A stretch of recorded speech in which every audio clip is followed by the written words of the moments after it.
nama saya Afifah Nurjana.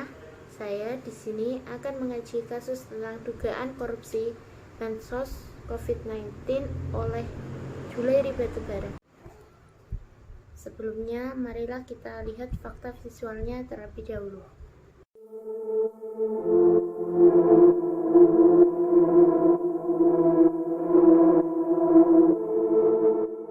Komisi Pemberantasan Korupsi menetapkan Menteri Sosial Juliari Batubara sebagai tersangka dalam kasus suap terkait dengan pengadaan bantuan sosial COVID-19 untuk wilayah Jabodetabek.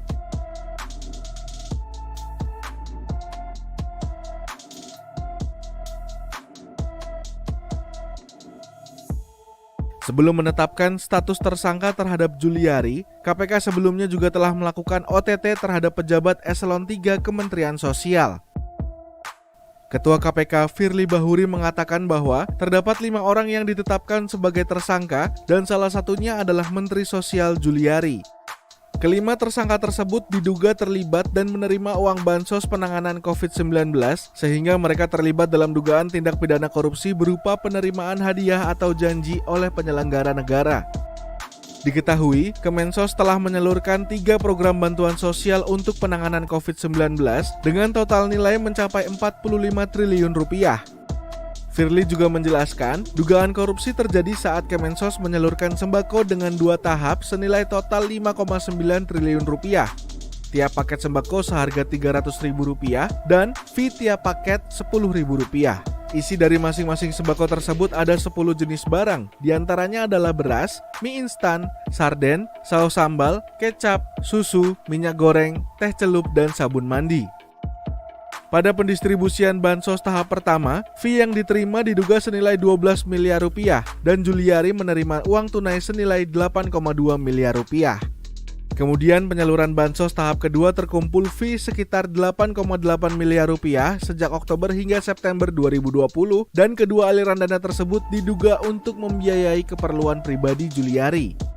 Juliari merupakan kader dari Partai Demokrasi Indonesia Perjuangan yang juga menjabat Wakil Bendahara Umum DPP.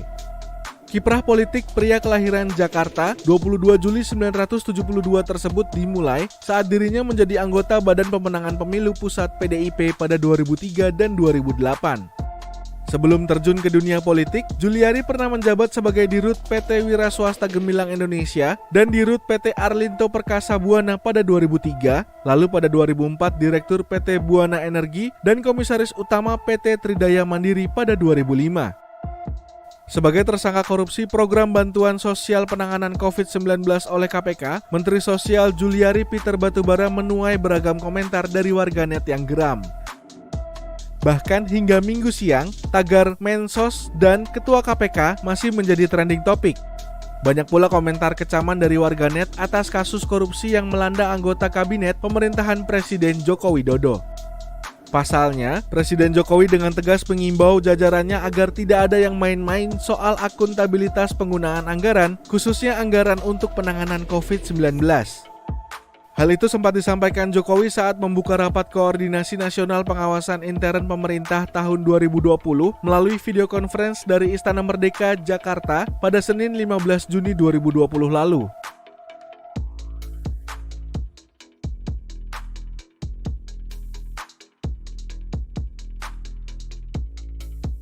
Kita pun seakan diingatkan oleh pernyataan Ketua KPK Firly Bahuri pada 27 Juli silam. Menurutnya, korupsi penanganan bencana dapat berujung pada hukuman mati bagi para pelakunya.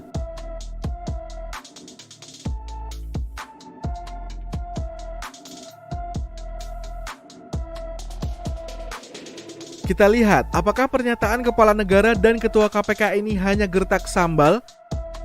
Mari kita kawal kasus korupsi dana bansos ini.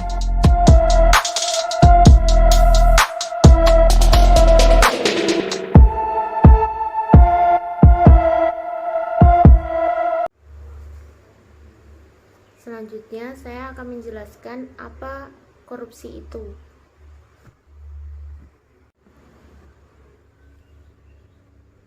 Korupsi adalah penyelewengan atau penyalahgunaan uang negara atau perusahaan dan sebagainya untuk keuntungan pribadi atau orang lain. Mengkorupsi adalah menyelewengkan atau menggelapkan uang dan sebagainya.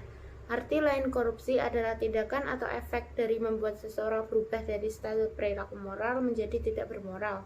Berdasarkan Undang-Undang Nomor 31 Tahun 1999, korupsi adalah tindakan setiap orang yang secara melawan hukum melakukan perbuatan memperkaya diri sendiri atau orang lain atau suatu korporasi yang dapat merugikan keuangan negara atau perekonomian negara.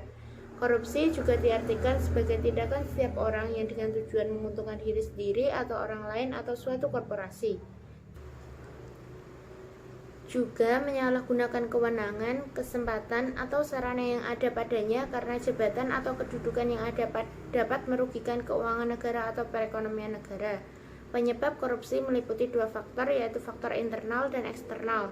Faktor internal terdiri dari aspek moral, misalnya lemahnya keimanan, kejujuran, aspek sikap konsumtif, dan aspek sosial seperti keluarga yang dapat mendorong seseorang untuk berperilaku korup. Faktor eksternal bisa dilacak dari ekonomi, misalnya pendapatan atau gaji tidak mencukupi kebutuhan, aspek politis, misalnya instabilitas politik, aspek hukum, terlihat buruknya wujud perundang-undangan dan lemahnya penegak hukum, serta aspek sosial yaitu lingkungan masyarakat yang kurang mendukung perilaku anti korupsi. Korupsi mewujud dalam berbagai bentuk serta menyebabkan berbagai dampak, baik pada ekonomi dan masyarakat luas. Korupsi menghambat pertumbuhan ekonomi dan memengaruhi operasi bisnis, lapangan kerja, dan investasi.